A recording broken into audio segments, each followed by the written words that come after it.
तमाम तारीफ़ें उसी अल्लाह के लिए हैं जिसने बड़े बड़े ज़ालिम और जाबिर लोगों की गर्दनें मौत से मरोड़ दी और ऊंचे ऊंचे तख्तों पर अकड़ कर बैठने वाले बादशाहों की कमरें मौत से तोड़ दी और बड़े बड़े ख़जानों के मालिकों की उम्मीदें मौत से ख़त्म कर दी।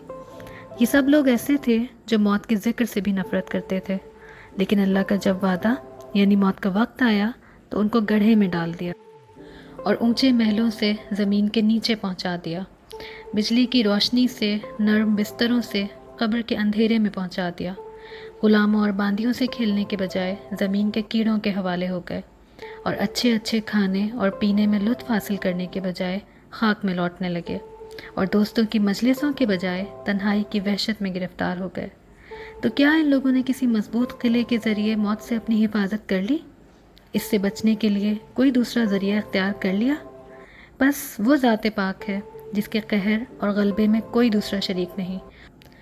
तो जब मौत हर शख्स को पेश आने वाली है और मिट्टी में जाकर मिलना है और कब्र के कीड़ों का साथी बनना ही है और मुनकिर नकीर के से साबका पढ़ना ही है और ज़मीन के नीचे मुद्दतों रहना है और वहाँ बहुत तवील ज़माने तक ठिकाना है और फिर क़यामत का सख्त मंज़र देखना है, इसके बाद मालूम नहीं जन्नत में जाना है या दोज़ख ठिकाना है, तो नहायत ज़रूरी है कि मौत की फ़िक्र हर इंसान अपने ऊपर मुसल्लत कर ले।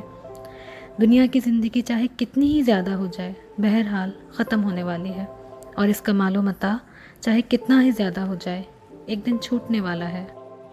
जबकि आखिरत की ज़िंदगी वो तो कभी भी ख़त्म ना होने वाली है, इसकी नेमतें हमेशा हमेशा रहने वाली हैं। ऐसी हालत में साफ बात है कि इंसान अगर ज़रा सी भी अक़ल करे तो ऐसी चीज़ को इख्तियार करे जो हमेशा अपने पास रहेगी।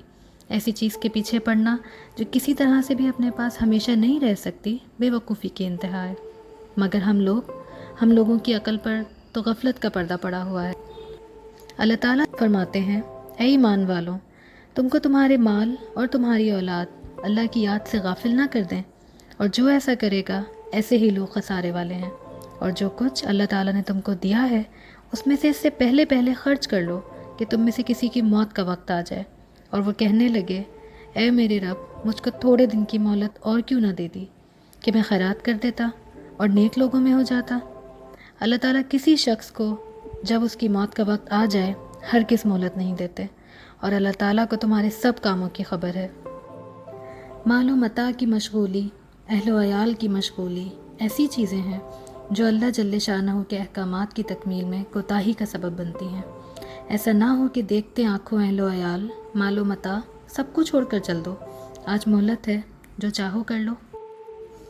ऐ मेरी उम्मत के लोगों, तुम लोगों पर अल्लाह ताला अपना रहम करे, अपनी गफलत से होशियार हो जाओ, अपनी नींद से बेदार हो जाओ, इससे पहले पहले कि ये शोर हो जाए कि फ़लाँ शख्स बीमार हो गया है, मायूसी की हालत है, कोई अच्छा हकीम बताओ, किसी अच्छे डॉक्टर को लाओ।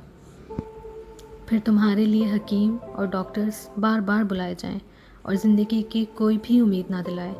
फिर ये आवाज़ आने लगे कि उसने वसीयतें शुरू कर दी। उसकी तो ज़बान भी भारी हो गई, अब तो आवाज़ भी अच्छी तरह नहीं निकलती, अब तो वो किसी को पहचानता भी नहीं।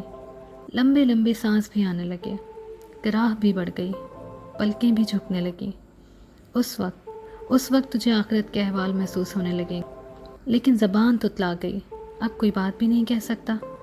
दोस्त रिश्तेदार खड़े रो रहे हैं, कहीं बेटा सामने आता है, बीवी सामने आती है, मगर ज़बान कुछ नहीं बोलती। इतने में जिस्म के अज्जा से रूह निकलना शुरू हो जाती है और आखिर निकल कर आसमान पर चली जाती है। अजीज़ व अकारिब जल्दी जल्दी दफनाने की तैयारी शुरू कर देते हैं। अयादत करने वाले रोध होकर चुप हो जाते हैं, दुश्मन खुशियाँ मनाते हैं, अजीज़ और रिश्तेदार माल बांटने में लग जाते हैं और मरने वाला अपने अमाल में फंस जाता है। ये हकीकत है ज़िंदगी की। मौत का मामला नहायत सख्त है और हम लोग इससे बहुत गाफिल हैं। अपने मशागिल की वजह से इसका ज़िक्र ही नहीं करते, और अगर करते भी हैं तो महज ज़बानी तस्करा जो मुफीद नहीं, बल्कि ज़रूरत इस बात की है कि दिल को सब चीज़ों से फारिग करके इस तरह सोचे कि गोया वो सामने ही है, जिसकी सूरत ये है कि अपने अजीज़ व अकारिब और जाने वाले अहबाब का हाल सोचे कि क्यों इनको चारपाई पे ले जाकर मट्टी के नीचे दबा दिया। उनकी सूरतों का, उनके आला मनसबों का ख्याल करे اور غور کرے کہ اب مٹی نے کس طرح ان کی اچھی صورتوں کو پلٹ دیا ہوگا۔ ان کے جسم کے ٹکڑے الگ الگ ہو گئے ہوں گے، کس طرح بچوں کو یتیم، بیوی کو بیوہ اور رشتہ داروں کو روتا چھوڑ کر چل دیا۔ ان کے سامان، ان کے مال، ان کے کپڑے پڑے رہ گئے۔ یہی حشر ایک دن میرا بھی ہوگا۔ کس طرح وہ مجلسوں میں بیٹھ کر کہکہے لگاتے تھے، آج خاموش پڑے ہیں۔ کس طرح دنیا کی لذتوں میں مشغول تھے، آج مٹی میں ملے پڑے ہیں۔ کیسا موت کو بھلا رکھا تھا، آج اس کا شکار ہو گئے۔ کس طرح جوانی کے نشے میں تھے، آج ہاتھ الگ پڑا ہے، پاؤں الگ پڑا ہے، زبان کو کیڑے چمٹ رہے ہیں، بدن میں کیڑے پڑ گئے ہوں گے۔ کیا کھلکھلا کر ہنستے تھے، آج دانت گرے پڑے ہوں گے۔ کیسی کیسی تدبیریں سوچتے تھے، برسوں کے سامان سوچتے تھے، حالانکہ موت سر پر تھی، مرنے کا دن قریب تھا، مگر انہیں معلوم نہیں تھا کہ آج رات کو میں ہوں گا یا نہیں۔ بالکل یہی حال میرا ہے، آج میں اتنے انتظامات کر رہا ہوں، کل کی کوئی خبر ہی نہیں۔ تو بس فکر آخرت کرتے ہوئے اپنی اس دائمی اور ابدی زندگی کے لیے اپنی اس ٹیمپرری لائف کو الائن کرنا بہت ضروری ہے، جو کہ صرف اس صورت میں ممکن ہے کہ جب ہم اللہ کا کلام نہ صرف پڑھیں بلکہ اس کو سمجھیں اور اس پر عمل بھی کریں۔ ہم سب اپنی زندگیوں میں تھوڑے مومن اور تھوڑے منافق ہیں۔ ضرورت اس بات کی ہے کہ ہم پورے مومن بن جائیں، اور وہ تبھی ممکن ہو سکتا ہے کہ جب ہم سمجھ سکیں کہ اللہ تعالیٰ نے اپنی کتاب میں آخر ہم سے کہا کیا ہے، وہ ہمیں کیا احکامات دیے ہیں کہ جن پر عمل کر کے ہمیں جنت میں جانے کا راستہ مل سکتا ہے۔ ایسا نہ ہو کہ ہم دوزخ کا ایندھن بن جائیں۔ اسی فکر کو بنیاد بناتے ہوئے یہ آغاز ہے ایک ایسی سیریز کا جس میں اپنی بساط کے مطابق کوشش کی جائے گی کہ قرآن کا جتنا بھی علم آپ سے شیئر کیا جا سکے وہ ہم کریں۔ ہر بار ایک نئی صورت کو نہ صرف ترجمے اور تفسیر بلکہ اس کا شان نزول اور سب سے بڑھ کر عربک لینگویج کی ایکسپلینیشن کے ساتھ بیان کیا جائے گا۔ عربی سمجھنا ہم سب کے لیے اس لیے بھی بہت ضروری ہے کیونکہ یہ اللہ کا کلام ہے۔ مل تو ہمیں ٹرانسلیشنز بھی جاتی ہیں، لیکن جو مزہ سمجھ کے خود پڑھنے میں ہے وہ کچھ اور ہی ہے۔